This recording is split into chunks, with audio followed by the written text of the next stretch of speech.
हरे कृष्णा। वैशाख मास के शुक्ल पक्ष में आने वाली मोहिनी एकादशी की आप सबको बहुत सारी शुभकामनाएं। भगवान श्री विष्णु आपकी हर मनोकामना को पूर्ण करे और अंततः आपके हर प्रकार के भौतिक मोह बंधन को काट कर आपको उन्हें अपनी शुद्ध भक्ति प्रदान करे। यही प्रार्थना हम आज इस मोहिनी एकादशी के उपलक्ष्य में करते हैं। आज के इस मंगलमय अवसर पर आइए मोहिनी एकादशी की पौराणिक कथा का श्रवण करते हैं। चलिए आज की कथा आरंभ करते हैं। श्री चैतन्य चरितामृत में कहा गया है, साधु संग सर्वशास्त्र कहे, लव मात्र साधु संगे सर्व सिद्धि होए। अर्थात साधु पुरुषों का एक क्षण मात्र का संग भी व्यक्ति को परम सिद्धि प्रदान कर सकता है।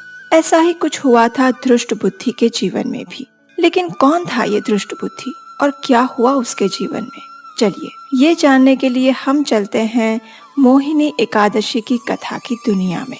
एक समय की बात है जब महाराज युधिष्ठिर और भगवान श्री कृष्ण के बीच में एक महत्वपूर्ण संवाद हो रहा था और उसका विषय था एकादशी। युधिष्ठिर महाराज ने भगवान से पूछा, हे जनार्दन, वैशाख मास के शुक्ल पक्ष में कौन सी एकादशी आती है और इसके पालन से क्या फल प्राप्त होता है? कृपया विस्तार से बताएं। युधिष्ठिर महाराज के प्रश्न का उत्तर देते हुए भगवान श्री कृष्ण ने कहा, हे धर्मपुत्र, आज से अनेक वर्षों पूर्व इस एकादशी के विषय में जो कथा वशिष्ठ मुनि ने प्रभु रामचंद्र को सुनाई थी उसी का वर्णन मैं करता हूँ। ध्यान पूर्वक सुनो। ये कहकर भगवान ने कथा कहना प्रारंभ किया। एक समय भगवान श्री रामचंद्र ने अपने गुरु वशिष्ठ मुनि से बड़े ही विनम्रता से पूछा, हे ऋषिवर, कृपया आप मुझे कोई ऐसा व्रत बताएं जिसके प्रभाव से समस्त पापों और दुखों से मुक्ति प्राप्त हो सके। श्री राम को संबोधित करते हुए वशिष्ठ मुनि ने कहा, हे प्रिय राम, आपका स्वयं का पवित्र नाम समस्त प्राणियों के दुखों का नाश करता है, लेकिन फिर भी आपने जन कल्याण के लिए ये प्रश्न पूछा है जो कि प्रशंसनीय है।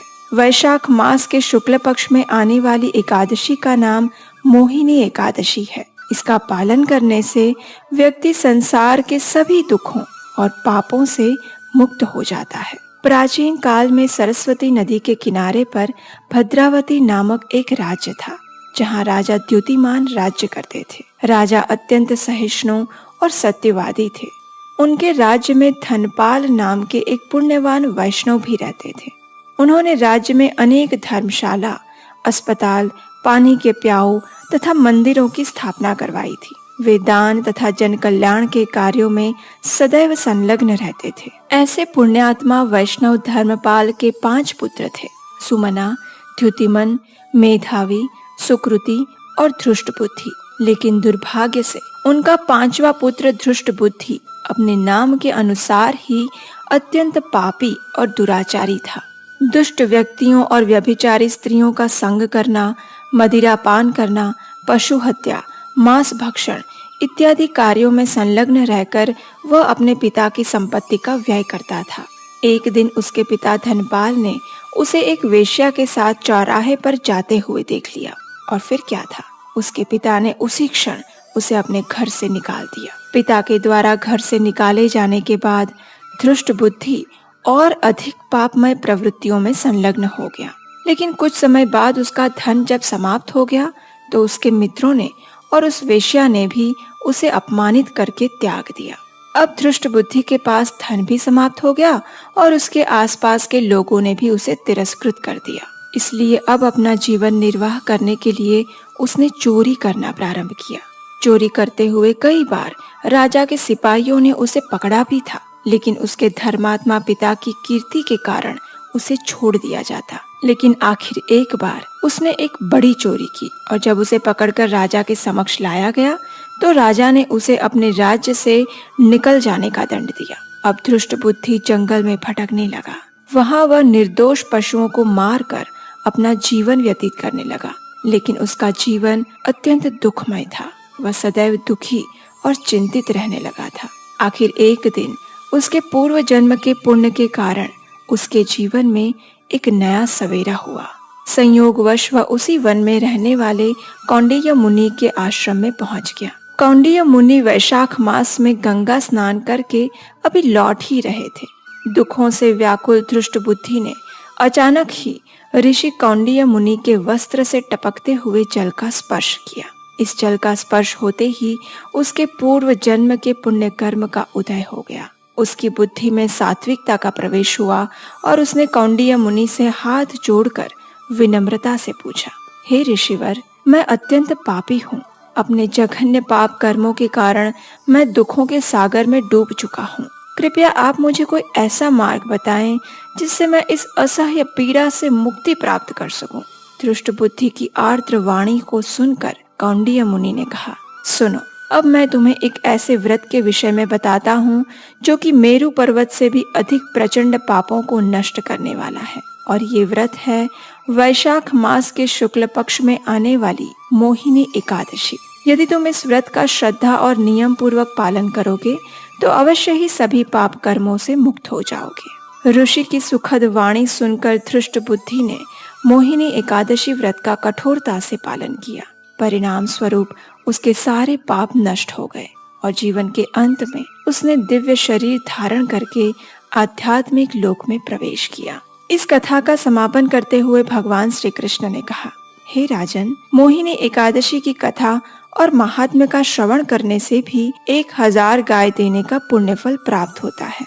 इतना ही नहीं, इस व्रत का पालन करने से व्यक्ति भौतिक मोह और अज्ञान रूपी आसक्ति से भी मुक्त हो सकता है। और हाँ, अगर आप हमारे इस वैदिक ज्ञान के प्रचार कार्य की सराहना करते हैं और इस कार्य में अपना योगदान देना चाहते हैं तो स्क्रीन पर नंबर दिया गया है, वहाँ आप हमें आर्थिक रूप से अपनी सहायता भेजकर भी हमारा उत्साह बढ़ा सकते हैं। भगवान के प्रिय इस मंगलमय दिन को और अधिक मंगलमय बनाते हुए आइए एक और सुंदर पौराणिक कथा का श्रवण करते हैं। और ये कथा है भगवान के एक विशुद्ध भक्त की।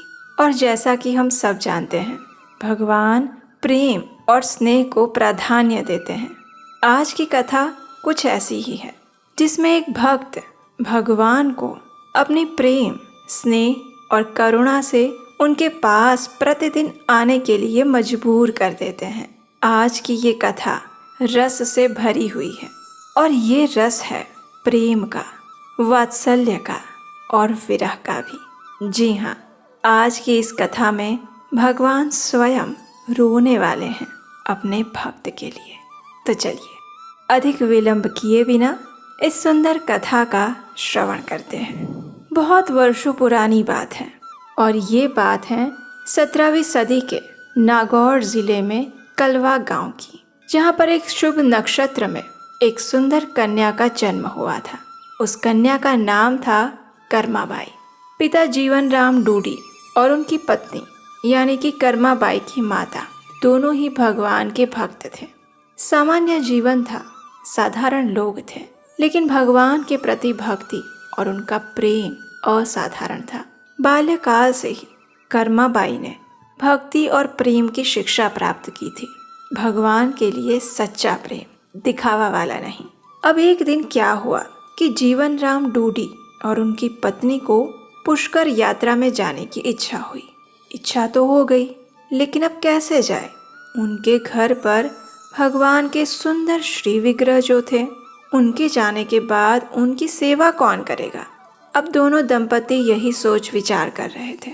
उतने में उन्हें याद आया, अरे अब तो कर्मा भी बड़ी हो गई है, वो भी तो ये जिम्मेदारी निभा सकती है। बस ऐसा सोचकर जीवन राम डूडी और उनकी पत्नी ने अपनी प्रिय पुत्री कर्माबाई को बुलाया। उसे कहा, देखो पुत्री, हम कार्तिक स्नान के लिए पुष्कर में जाने के विषय में सोच रहे हैं। अब ऐसे समय में हमारे घर के विग्रहों की सेवा करना तुम्हारी जिम्मेदारी बन जाएगी। इसलिए तुम याद से प्रतिदिन हमारे ठाकुर जी को सुंदर और सात्विक भोग लगाना और वही प्रसाद अपने लिए भी ग्रहण करना। बात समझ गई ना? नन्ही सी कर्माबाई ने कहा, हाँ माता, मैं समझ गई। मैं प्रतिदिन हमारे ठाकुर जी के लिए अच्छा अच्छा भोग बनाऊंगी और उनको खिलाऊंगी। बस फिर क्या था, कर्माबाई के माता पिता अपने भगवान को उनके नन्हे से भक्त के सहारे छोड़कर चले गए। अब घर में थे नन्हे भक्त और उनके बड़े से भगवान। लेकिन कर्माबाई दिखने में नन्ही थी। अगले ही दिन प्रातःकाल उठकर वो तैयार हो गई। उसने अपने छोटे छोटे हाथों से बड़े ही प्रेम से अपने भगवान के लिए सुंदर स्वादिष्ट खिचड़ी बनाई। उसमें घी डाला, गुड़ डाला और वही गर्म गर्म खिचड़ी भगवान के समक्ष परोस दी। थोड़ा समय बीत गया, लेकिन भगवान तो नहीं आए खिचड़ी खाने के लिए। अब कर्माबाई सोच रही थी कि आज क्या हो गया। मुझे जहाँ तक ज्ञात है तो मैया प्रतिदिन भगवान को भोग लगाती हैं और भगवान वो सारा भोग पा ही लेते होंगे। तो फिर आज ऐसा क्या हो गया जो भगवान मेरे हाथों से बनी हुई खिचड़ी नहीं खा रहे हैं। थाली अभी भी वैसी की वैसी ही पड़ी हुई है। कुछ सोच विचार करके कर्माबाई बाहर चली गई। कुछ समय प्रतीक्षा की, उसके बाद फिर से अंदर आई। फिर से देखा, थाली की वैसी ही पड़ी हुई है। उसमें से खिचड़ी का एक दाना भी नहीं हिला था। अब संध्या होने वाली थी। ऐसे ही प्रतीक्षा करते करते उस नन्ही सी बालिका के मस्तिष्क में ये बात दृढ़ थी कि प्रत्येक दिन उसकी माता भोग लगाती है और भगवान खाते हैं। फिर आज क्यों नहीं खा रहे हैं? सुबह से लेकर शाम होने वाली थी, पता नहीं आज भगवान को क्या हो गया है। अब वो भी थी तो नन्ही सी बच्ची। उसका दिल टूटने लगा, आंखों में से अश्रु बहने लगे और उसी अश्रुपूरित नेत्रों से कर्मा ने भगवान को हाथ जोड़कर कहा, प्रभु आज क्या हो गया? आप तो प्रतिदिन मेरी माँ के हाथों से बनाया हुआ भोग ले लेते हैं, फिर मुझसे ऐसी क्या गलती हो गई जो आप मेरे हाथों से ये भोग नहीं खा रहे हैं? बताइए ना प्रभु, क्या हुआ आपको आज? इतना कहकर कर्माबाई रोने लग गई और ये देखकर भगवान का हृदय भी पिघल गया। उन्होंने अत्यंत प्रेम पूर्वक नन्ही सी कर्माबाई को समझाते हुए कहा, अरे कर्मा, तूने भोग तो लगा दिया, मुझे भोग स्वीकार करने के लिए भी बुला रही हो, लेकिन तुमने पर्दा तो किया नहीं। अब ये सुनकर कर्माबाई को थोड़ी राहत मिली। उसने अपने आंसू पोंछते हुए भगवान को हंसते हुए कहा, अरे प्रभु, बस इतनी सी बात थी, आप पहले क्यों नहीं बताया मुझे? पहले ही बता देते। वैसे ही आज आप पूरा दिन भूखे रहे, ना खुद खाया ना मुझे खाने दिया। आप भी ना। चलिए मैं पर्दा करती हूँ, अब आप जल्दी से आकर भोग स्वीकार कर लीजिए, सुबह से भूख लगी होगी ना आपको। ये कहकर कर्माबाई ने अपनी साड़ी के पल्लू से भगवान को पर्दा किया। अब कोई भक्त इतने प्रेम से भगवान को खिलाए और भगवान ना खाए, ऐसा कैसे हो सकता है? तो बस कृष्ण आए और सारी खिचड़ी सफा चट कर दी, एक दाना भी नहीं छोड़ा उसमें से। और अब ये नित्य क्रम बन चुका था। प्रतिदिन कर्माबाई गरम गरम खिचड़ी, उसमें घी और गुड़ ये सब मिलाकर भगवान के लिए लेकर आती, अपनी साड़ी के पल्लू से पर्दा करती और एक आज्ञाकारी बालक की तरह भगवान चुपचाप आकर सारी खिचड़ी खा लेते थे। अब कुछ समय बाद कर्माबाई के माता पिता तीर्थ यात्रा करके वापस आ गए। कर्माबाई की माता ने रसोई में जाकर देखा तो घी और गुड़ का भरा हुआ बड़ा सा मटका खाली हो चुका था, उसमें कुछ भी नहीं था। ये देखकर माँ ने पूछा, अरे कर्मा, ये क्या हो गया? जाते वक्त तो मैं इतना सारा गुड़ और घी भर के गई थी, कहाँ खत्म कर दिया तुमने? तो उस निर्दोष बालिका ने हंसते हुए कहा, अरे माता, जब मैंने हमारे ठाकुर जी को भोग लगाया ना पहले दिन, तो वो खा ही नहीं रहे थे, तो मुझे लगा शायद उनको घी और गुड़ कम पड़ गया होगा, तो इसलिए मैंने उसमें ज़्यादा डाल दिया, और फिर जब मैंने ज़्यादा डाला तो भगवान ने खा लिया, और फिर इसलिए प्रतिदिन मैं भगवान को जो भोग लगाती थी ना, उसमें ज़्यादा घी और गुड़ डालती थी, और इसीलिए भगवान प्रतिदिन आकर खा लेते थे। तो बस इसलिए सारा खत्म हो गया, अब तुम दूसरा ले आओ, जाओ। अब माँ को अपनी पुत्री की बात पर भरोसा नहीं हो रहा था। उन्हें लग रहा था, अरे ऐसे कैसे हो सकता है, शायद वो झूठ बोल रही है, कहीं उसने तो ख़त्म नहीं कर दिया। लेकिन कर्माबाई ने माँ को आश्वस्त करते हुए कहा, अरे माँ, तुम्हें विश्वास नहीं हो रहा है कि सच में भगवान आकर खा जाते थे? कोई बात नहीं, कल फिर से मैं भगवान को भोग लगाऊंगी, उन्हें खिलाऊंगी, फिर तुम देखना। कर्मा बाई की बात सुनकर उनके माता पिता आश्चर्यचकित रह गए थे। उन्हें समझ नहीं आ रहा था कि आखिर उनके जाने के बाद उनके घर में क्या हुआ था। दूसरे दिन फिर से कर्मा बाई ने खिचड़ी बनाई। उसमें घी डाला, गुड़ डाला और फिर से गर्मा गर्म खिचड़ी भगवान को भोग लगाई। कुछ समय बाद देखा तो थाली बिल्कुल साफ हो चुकी थी और ये देखकर कर्मा बाई के माता पिता की आंखों में अश्रु बहने लगे। वो दुख के नहीं, हर्ष के अश्रु थे, अहोभाव के अश्रु थे। ऐसा अहोभाव और धन्यता कि उनके घर में भगवान की ऐसी शुद्ध भक्त ने जन्म लिया है जिसके हाथों से खाने के लिए स्वयं त्रिभुवन पति आते हैं। और ये सोचकर वे अपने आप को धन्य समझने लगे। और इस प्रकार समय का चक्र घूमता गया। कर्मा बाई का विवाह तो वैसे बचपन में ही हो गया था, लेकिन बाल्यावस्था में ही उनके पति का देहांत हो गया। उसके बाद कर्मा बाई ने अपना संपूर्ण जीवन भगवान की भक्ति में ही समर्पित कर दिया था। उनके जीवन का एक एक क्षण उनके भगवान के लिए था। इस प्रकार जीवन के अंत में वे जगन्नाथपुरी चले गए और वहाँ भी उनका ये खिचड़ी खिलाने का नियम नहीं टूटा। प्रतिदिन प्रातः काल में वे भगवान को खिचड़ी बनाकर खिलाते और उनकी खिचड़ी खाने के लिए स्वयं जगन्नाथ जी सुबह सुबह आ जाते थे। अब कर्मा बाई धीरे धीरे वृद्ध हो रही थी। प्रतिदिन प्रातः काल में भगवान को खिचड़ी का भोग लगाना, ये कार्य उनके लिए आज भी उतना ही महत्वपूर्ण था। वृद्धावस्था ने उन्हें चारों ओर से जर्जरित कर दिया था। अब उनके शरीर के अंग धीरे धीरे कार्य करते थे, लेकिन फिर भी उन्होंने अपना नियम नहीं तोड़ा और जगन्नाथ जी भी उन्हें अपनी माता समझते थे।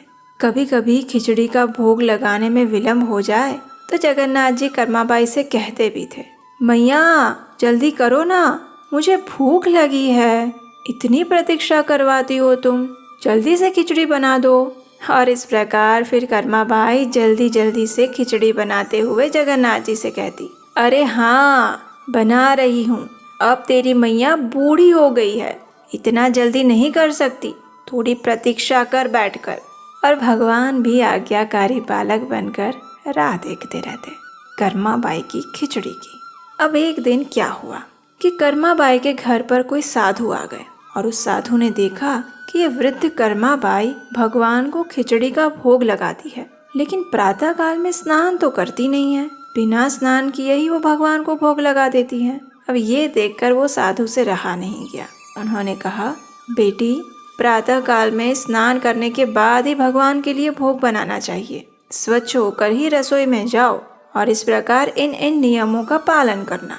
अब कर्माबाई तो भोली भाली थी, उन्हें लगा साधु ने बोल दिया तो बस ऐसा ही करना है। दूसरे दिन से वो सारे नियमों का पालन करना आरंभ कर देती हैं। लेकिन जगन्नाथ जी को थोड़ी ना पता था कि आज उनकी मैया नहाने धोने में ज़्यादा समय लगाएगी और जगन्नाथ जी तो अपने समय पर सुबह सुबह पहुंच गए खिचड़ी खाने के लिए। वहां जाकर देखा तो अभी तक खिचड़ी बनी नहीं थी और अभी मैया स्नान कर रही थी। और ये देखकर जगन्नाथ जी को बड़ा आश्चर्य हुआ, अरे आज इनको क्या हो गया, वो स्नान करने चली गई। तो इसलिए जगन्नाथ जी उदास होकर वापस चले गए। थोड़ी देर बाद फिर से आए, फिर से आकर देखा तो अभी मैया रसोई साफ कर रही है, अभी तक खिचड़ी चढ़ाई ही नहीं है। इस प्रकार 2-3 बार आकर जगन्नाथ जी वापस गए और फिर तीसरी बार आए और तब तक खिचड़ी बन चुकी थी।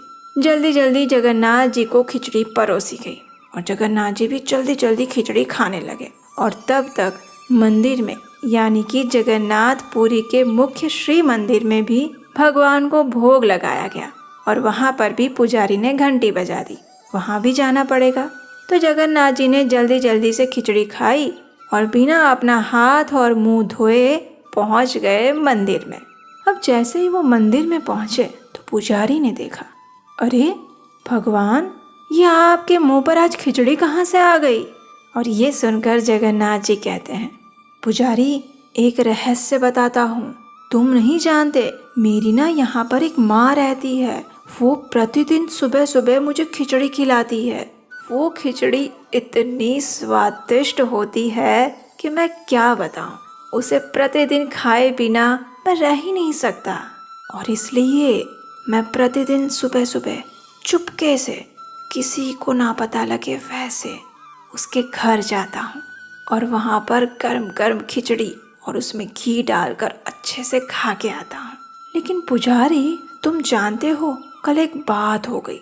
पता नहीं कौन एक साधु कल मेरी मैया के पास आ गया और ना जाने कैसे कैसे नियम बता दिए उसको, उल्टे पुल्टे पता नहीं कहाँ से लेकर आया।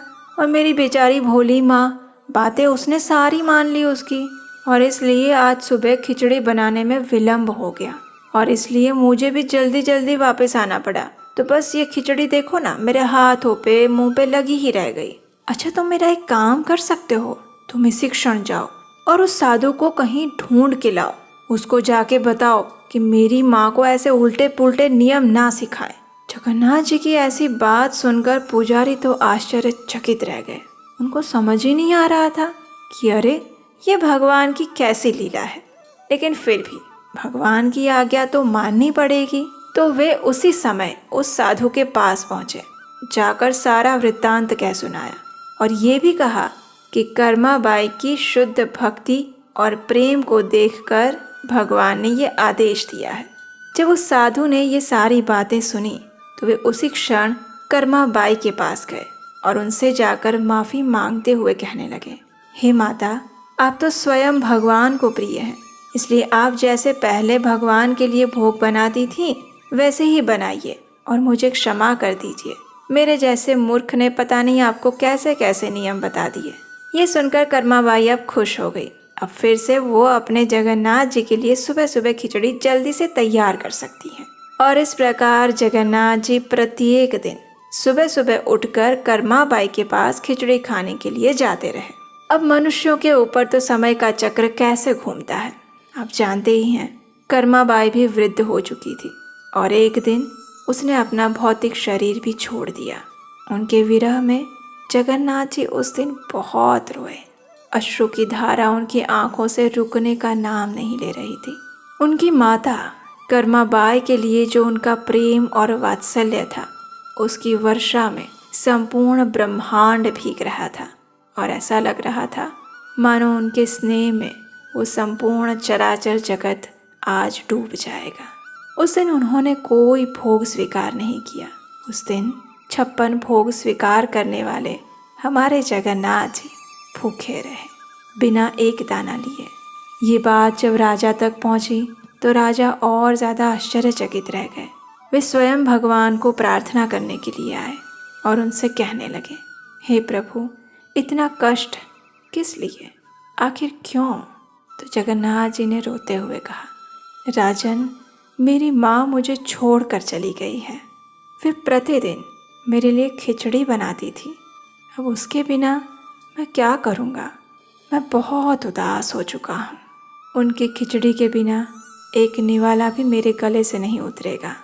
अपने भक्तों के प्रति भगवान का इतना अपार प्रेम देखकर राजा की आंखों में भी आंसू आ गए और उसी क्षण राजा ने सभी को आदेश दिया कि आज से प्रतिदिन प्रातः काल में जगन्नाथ जी को यही कर्माबाई की खिचड़ी भोग लगाई जाए।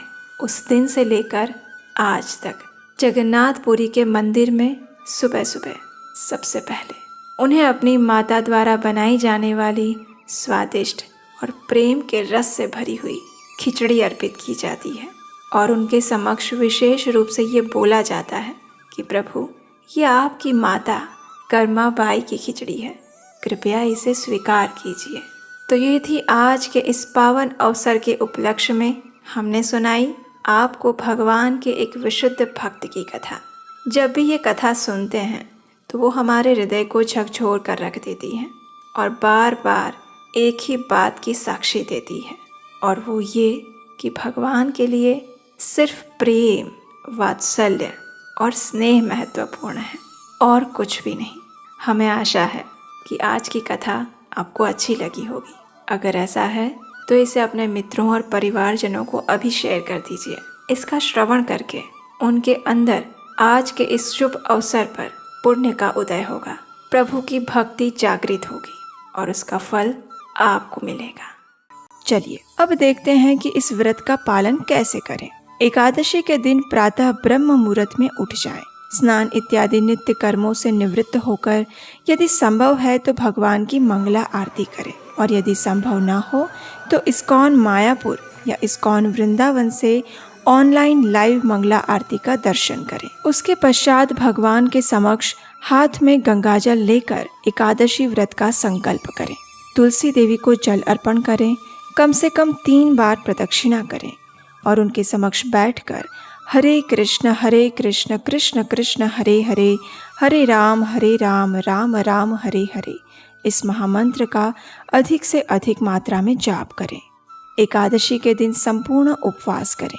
यदि संभव ना हो तो जल, दूध, फलों का रस, एकादशी प्रसाद इत्यादि के साथ उपवास कर सकते हैं, लेकिन किसी भी स्थिति में गेहूं, चावल, दाल इत्यादि अन्न का सेवन कदापि ना करें। तो चलिए जीवात्मा को परम गति प्रदान करने वाली इस मोहिनी एकादशी का श्रद्धा और नियम पूर्वक पालन करते हैं और पूर्ण पुरुषोत्तम भगवान श्री कृष्ण के चरण कमलों में अपने जीवन को समर्पित करते हैं।